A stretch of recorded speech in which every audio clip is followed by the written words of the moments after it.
Hey there, this is Granny Maggie from Granny Magick, Professor of Earth Magic at Dead University.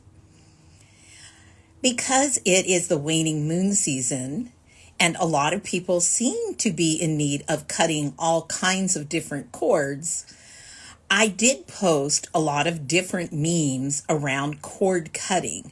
I posted a very simple cord cutting ritual that uses scissors rather than candles to burn the cord. And the reason for that is because so many people in groups that I'm in post pictures of burning candles and the cord, and they have all kinds of concerns. Well, did this work? How does this look to you? Was the cord really cut?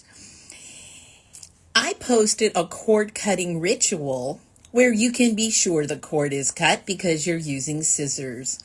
And one follower mentioned using iron scissors, and that is an extra little bonus. We know that iron also has that kind of protective power to it. Well, when I see people posting photos of their cord cutting rituals, usually involving a couple of candles and a cord between them that they hoped would burn, and they start asking, did it work? Was the cord severed? My thoughts immediately go to, why would you use a method or set up a cord cutting with a method that you weren't sure would be effective? Like, what's up with that? If you're doing a cord cutting, you must want the cord to be cut. And if you truly do want the cord to be cut, use a method that ensures that. This is your will. This is your focused intention. You are cutting the cord. They're not cutting the cord. The universe is not cutting the cord. You know if that's your focused will and intention, and you use a method that is 100% effective. You cut the cord. So I just think it's very, very interesting when I see that. Are people maybe torn about wanting that cord cut, that they're not using a more effective method? Are they just doubting their own power, their own focused will and intention? Now, once you cut a cord, it's up to you if that cord stays cut. That's the energetic cord between you that has grown and developed over time. If you don't want to renew that cord, block that person out of your life. Move on. If you want a different kind of relationship with that person, and you think it's possible, now that you've cut the old cord, to possibly form a new, more positive cord, that's another reason for doing a cord cutting. Very often, parents will have a child who they've become very codependent with, and that child has gotten themselves into possibly drug addiction or other kinds of dangerous behaviors, and the parent wants to help.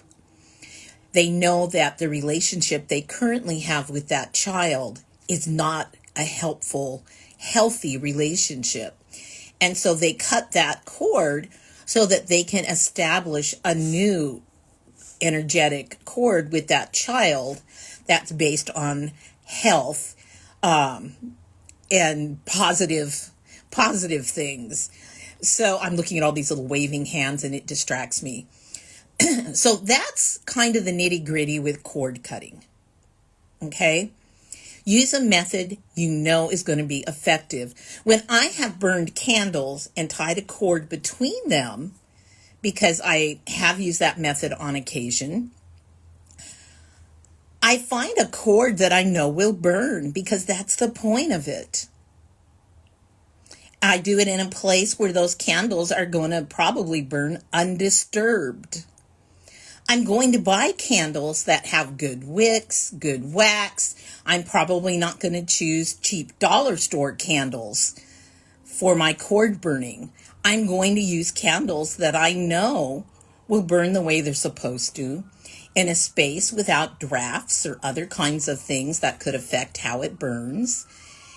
And I'm going to choose, like I said, a cord that really will burn quickly, usually some kind of cotton string, a sisal brown kind of rope that you can use. So when we're trying to break away from somebody, especially somebody who we think has cursed us, because I see a lot of people right now have concerns that people are sending them negative energy. Use the method that I posted with the scissors. And then, as much as possible, back away from interacting with that person again. That's your choice, your intention, your will. You don't want to be sending mixed messages out to the universe. If you're cutting a cord with someone because you're hoping to reestablish the relationship on healthier grounds, a fresh start, then again, for sure, I would use the scissor cutting one.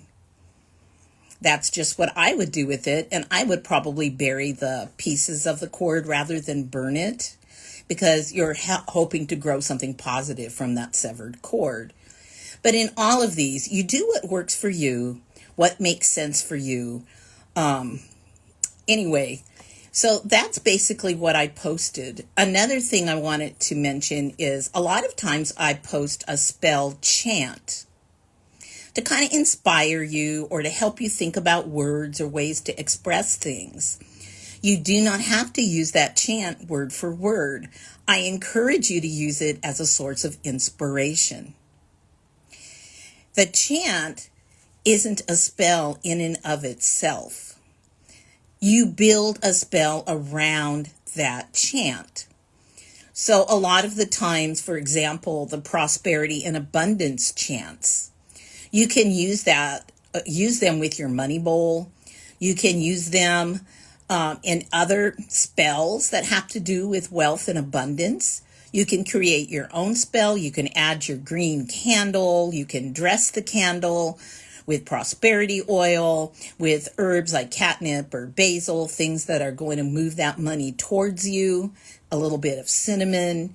For incense or to clear your space, you would burn possibly a cinnamon stick, because that also cleanses but brings in money. That's another way of working with the chant. So those chants can be built around and upon depending on your particular style of magic. We all develop our own style of magic. We have our own preferences. Some of us work with deities. Some of us work with spirits. There's just a variety of crystals that we have. We have our favorite herbs. We can't have every crystal. We can't have every herb. So look at what you have. Look at the chant. See what aligns with it and build your own spell. These things are very, very personal. It's all about focusing your will and intention and sending that energy out. So I don't see any questions as of yet. I guess I've been saying a lot of very strong opinions and talking quite a bit. Does anybody have any questions around using those spell chants or around building a ritual around a spell chant? Every ritual you look at, like the ones that I post around the time of the full and the new moon, those rituals can be changed. Not only can the words and the language that you use be changed, but you can shift. You can shift by adding crystals or candles or oils, whatever it is that you want to do to make it have a meaning for you. There are some people that believe that when you burn something, in a sense, you've banished it. And there are other people that believe when you burn your intentions and you toss the ashes out to the wind, you're actually casting them out to bring back in what it is you want to manifest. You're giving them to the universe. There's so many different ways of doing it. Let's see. I've been getting a tickle in my tummy to learn about actual speaking the things while we're doing the work. Well, I'm going to post this for people, so I don't want to actually just reiterate what I said because I spent a lot of time saying it. So I will repost this. But I have to admit that a lot of the spell work that I do doesn't use a chant. Okay? A lot of what I do is speaking to deities, to spirits, and I often do it in a conversational tone. I talk to them, I say what's going on, what it is that I want. I'm very clear, but at the same time, it doesn't rhyme, it's not a chant. There are other times where I'm doing something very ritualistic, and I want that chant, and I want it to have a rhythm and a rhyme because I'm going to be repeating it 3 times, 9 times. So if you're doing chanting, which really raises energy, then you're going to want to look at words that possibly have a flow and a rhyme to them. But when I do my spells, most of what I do is working with my guides, my ancestors, with the spirits of my house, with the spirits of this place. I saw a question, what's best for cleansing my doorbells with key? It has broken apart once. I don't know that it needs to be cleansed as such. If you're able to put it back together and reuse it, I would probably, sprinkle it maybe with a little salt or a little salt water. Another way to cleanse things, or to basically, I think of it as reestablishing their initial purpose, would be to smoke cleanse it and then to say something, to thank it for its service and say that you hope it will go on to, and then state the purpose of what it does and express your gratitude. And then I think it's good to go. I don't think it needs anything really deep. There are people who believe that once something has broken, that you move it on because it served its purpose and you express gratitude and then you replace it. So there's just different schools of thought on that. That comes up a lot with crystals, especially. There are people who believe that if a crystal breaks, it's done its work and it's time to return it to the earth with gratitude. However, all crystals start out as veins of ore, and part of mining breaks them, shaping them breaks them. So the crystals, by the time you've received them, have been broken and cut, and they're still effective. Nothing changes the effectiveness of a crystal. It's inherent in their crystalline structure, the frequency at which they vibrate. Nothing changes it. So there's nothing wrong with using a crystal that's been broken. That crystal will be just as effective as it always was. And as far as your tools go, that's up to you. What do you feel about that tool? Do you feel it needs to be retired? Do you feel that by expressing gratitude and by repairing it as best you can and, establishing it to its purpose again, if that's good enough for you, go ahead and reuse it. That's once again where our differing opinions come in. And we may feel differently at different times about things. So, whatever makes sense to you, these things are very, very personal. They're very, very personal. And I have my own opinions. Way that I learned these things was in a very insular family environment. And there weren't a lot of books and there weren't a lot of materials. There certainly wasn't the internet as a resource. These things were kept extremely hush-hush. All the spiritualism in my family, outside of that which fit into the Christian framework, was kept very quiet and very hush hush between my, parents, my sister, grandparents, that kind of thing. So I have my own opinions, and of course I've broadened them. Mostly I see a lot more possibilities out there for people now. But, just because I do things a certain way doesn't mean you need to do them that way. Secretly, I call myself the nitty-gritty witch. I tend to be less focused on aesthetics, much more focused on getting something done. That could also be that my sun sign is Aries, and I have a lot of fire. That's who I am. But I really focus on end results. What works? If you really are into elaborate rituals, you can look into things like ceremonial magic. I don't use sigils. I work, like I said, with the land spirits, the house spirits, my ancestors. And of course, I am Christian. So I tend to invite in Father God, Mother Goddess, and Holy Child. That tends to be my trinity.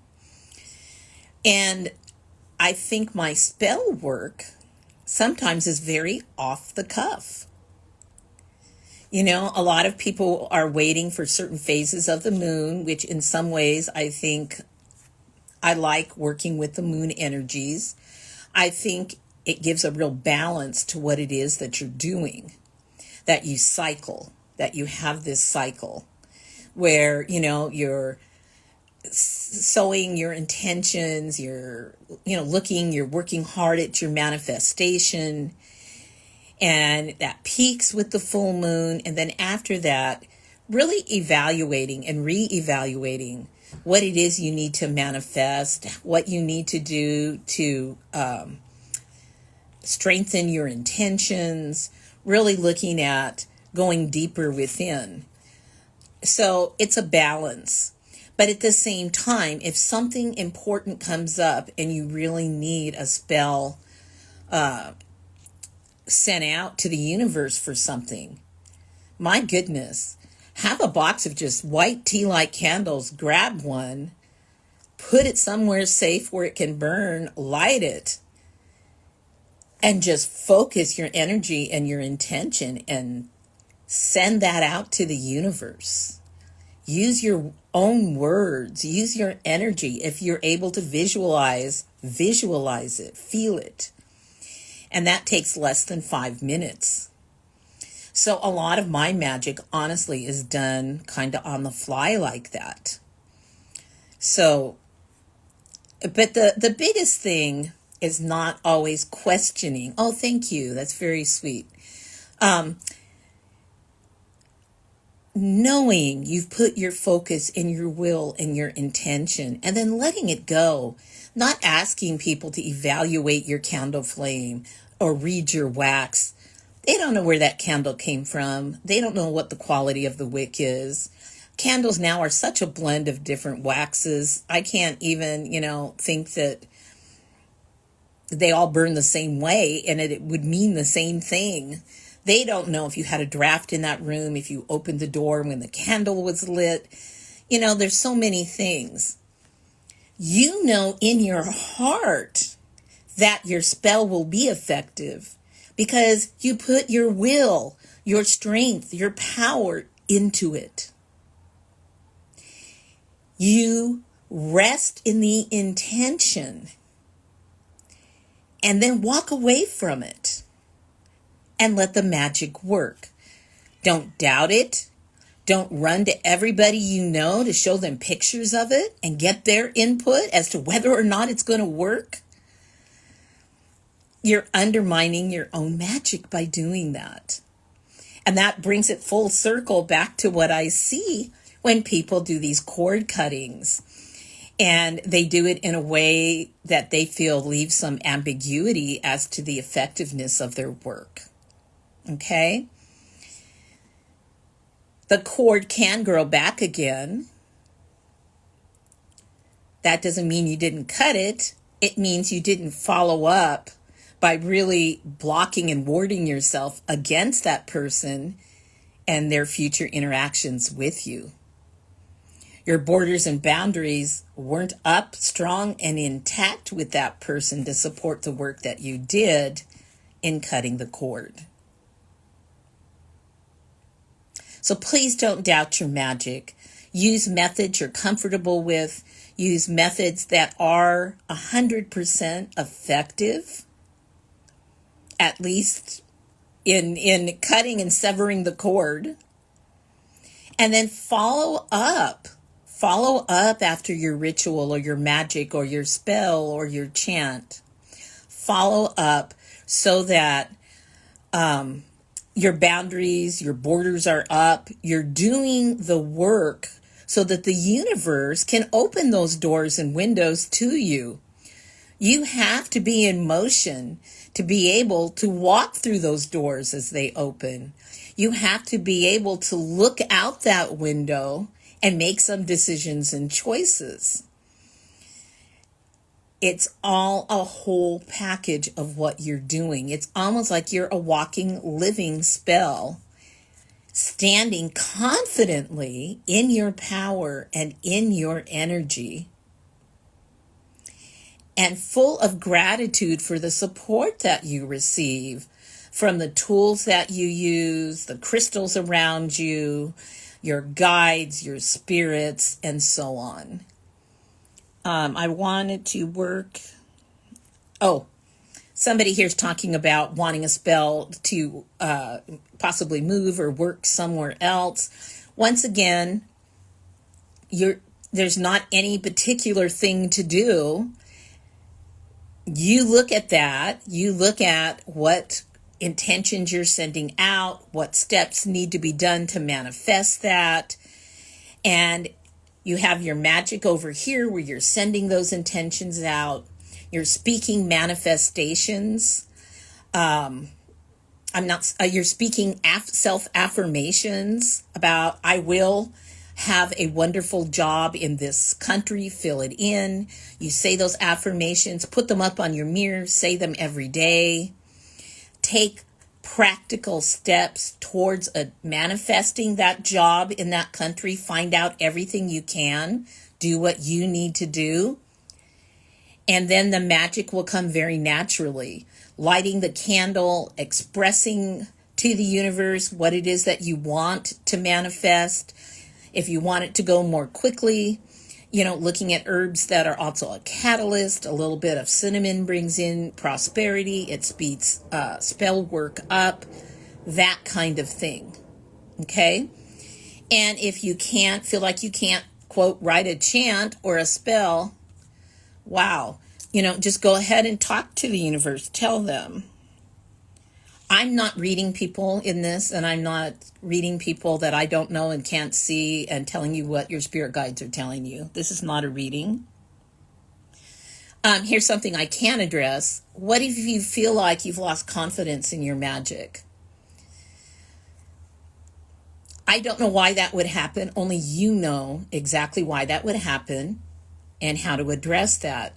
The best way to get started is to honestly get some books, start doing some very simple reading. I have some very basic books in my shop, and start doing very, very simple self-care type of spell work. And it will make you feel good. It will make you feel empowered. I also encourage people, many people know I have a spell, there are more than one, where you can call your power back to yourself. And sort of state your intention to the universe. I'm back, and I'm standing here, and I'm standing firm in my magic. And I always say it's kind of like taking your wand and sticking it into the sand. You're taking a stand. And, just start very simple with what you're doing. Things that make you feel good. Baths. Baths are very positive. Crystals are fun and easy to work with. Wearing crystal jewelry with an intention for it. Because that really lifts your vibration and energy with very little effort on your part. That's another easy way to start lifting those vibes back up again. But you haven't lost your magic. Growing a business and being successful. When the moon is at the time of the new moon, I post tons of spells for finance and success. If you look back through my feed on my page, you'll find those things there. Okay. I also have a YouTube channel with tons of videos. I also offered paid readings and paid consultations because it's very hard to help someone, or as the person wanted me to do, tell them what their spirits are saying to them. I don't even know you. I don't have a picture of you. I haven't read your energy. If you really need something like that, I charge $77 for 45 minutes to an hour. Sometimes I go over and I help you find what it is that you need to do what it is you want to do. So for that type of thing, you need to schedule something like that. $77 is actually a bargain for me. I really believe that. Businesses are hard because it takes not just the magic energy, but it takes some business sense and some business knowledge. And I think that's where people who come to me wanting to start usually a business similar to mine or some other kind of spiritual entrepreneurship. And they want it all to be magic based without putting any effort out in learning what it takes to run a business and to make it successful. Okay? Every night I read at least one chapter of a business book and then a chapter of some kind of fun, goofy book just to relax me before I go to sleep. But I'm constantly learning. I'm constantly reading. Business knowledge is not static. It's something you're going to have to be really invested in if you want a business. It's not just the nuts and bolts of running a business. Running any type of business takes a level of skill. I get asked a lot about people who especially want to build their business on Instagram. And I spent 4 hours a day minimum when I started building my Instagram. 4 hours a day. Because that's what it took. You're posting things that are helpful to other people. You're looking at people who are in your niche and you're following them and commenting on their posts. You're also following the followers of the people in your niche, and hopefully they'll follow you in return. There's a lot of different ways to build your Instagram and your business. And nowadays, they kind of go together a little bit. The books that I recommend, one of them is Instagram Power by Jason Miles. Instagram Power will tell you how to build your Instagram. It's only a tiny bit dated. IGTV no longer exists. Instead, we're allowed to post longer videos if we post them as a post. The other book that I highly recommend, if you're interested in some type of a business, especially a spiritual one, is This Is Marketing by Seth Godin, because it really teaches you how to work with your tribe. He even has a book called Finding Your Tribe. But finding your niche market and how to address their needs and looking at it from their point of view as you grow your business. And then I love Gary Vaynerchuk. I follow him for inspiration, but he's also done some good books. And his latest book, gosh, I'm trying to remember what it's called. But if you go on Amazon, it's Gary Vaynerchuk, and it's his very, very newest book. And it is all about how to grow your online reach. There's an inexpensive version of it that's Kindle. And then there's the hardback. The Kindle doesn't have everything that's in the back of the hardback. And that's the material that I found really helpful in it. I think is very significant. So if you do look at Gary Vaynerchuk's very newest book and you're interested, I would suggest buying it in hardback, especially for the back section that teaches you about ways, different kinds of posts, how to use them, and how they reach people. I find him very, very helpful. So if you're looking to start your business, those are 3 good books to start with. But there's tons of other books, and then there's the hands-on information that you really need. There's just so much to it. I have my business on my shop on Shopify because I'm not very tech savvy. And I find that Shopify offers free tech support. They're very helpful. They'll answer your questions. They have a lot of templates, and it's an easy way to get started rather than making your own website. And I have my website domain name. And when you type that in, grannymagick.com, it takes you directly to my Shopify. The other thing for people who ask me a lot about mentoring or have a lot of questions, I don't have time with all these messages, these DMs that I get. I can answer them hit or miss. I teach an Earth Magic class for Dead University, deaduniversity.com. And as part of that class, I have there's a lab where we can work together. There's also a recess, a meeting room where you can ask questions, and, we can do just what we're doing here, dial each other up, and I can talk to you and answer your questions. So Earth Magic at deaduniversity.com is a wonderful way if you're looking for a mentorship and you really want more support than you're able to get from me online. Spiritual consultations through my shop do the same. Dead University also offers fabulous courses in astrology with Tom McMullen. That man is amazing. There's a healing course with Diane Goldner, who's written some wonderful books and to much acclaim. And then, of course, we have Alison Dubois, who's our headmistress and founder of the school, who teaches mediumship. And they have a very lively group of people who get together and work together there too. So that's one other resource that you can look at. So I'm going to have to go now. This went longer than I actually intended for it to go. And I wish all of you a wonderful rest of your week. And I hope you have a fabulous weekend.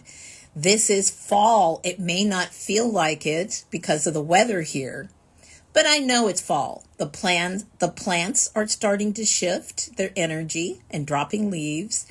And my tortoise is eating less every day and sleeping more. I think he's getting ready to do his hibernation as soon as the temperature drops. So fall is here, whether we see it or not. So enjoy your fall weekend this weekend. Many blessings. Thank you for joining me.